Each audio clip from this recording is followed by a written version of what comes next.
and welcome to our Birdie Bites. We're going to be talking to you today about the type of seed mixes that are available, why some seed mixes are much better, maybe more expensive, but much better for you and the birds than others. So let's start with a really cheap mix here. This is a cheap seed mix. It's got a lot of wheat, which is this golden seed here. Very common product in the UK, grown by most farmers. Most birds can survive on it, but it's by no means ideal, and is high in carbohydrates but not very high in energy. This is cut maize, which again is a cheaper filler, and although slightly higher in energy than wheat, is still not ideal. In here we can also see oats with the skins still on, which are a very poor food, although if you take the skins off, they can be a very positive food, but many birds struggle to get the skins off themselves, so they're often left to grow in the garden. You can see the odd black sunflower in here, which is higher in energy, but very, very few and far between.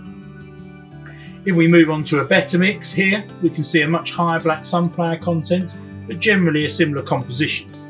You can also see the small exotic seeds, which are millet, being included in this mix, which will attract a lot of other different smaller birds that might struggle with some of the larger seeds.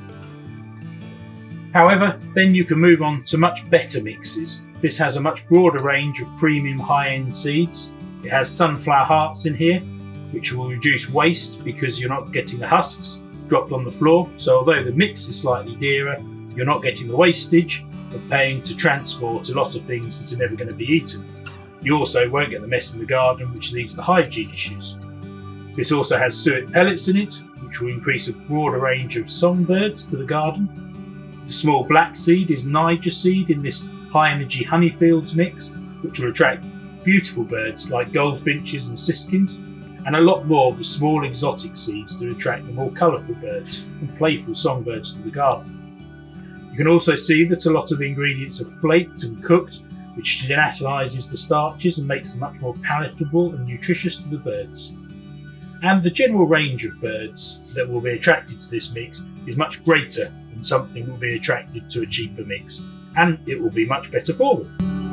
So that's why different seed mixes are very, very different, and a lot of them are specifically developed to attract certain birds to your garden. So at the end of the day, quite often you'll get what you pay for, and better mixes are quite often better for you and better for the birds.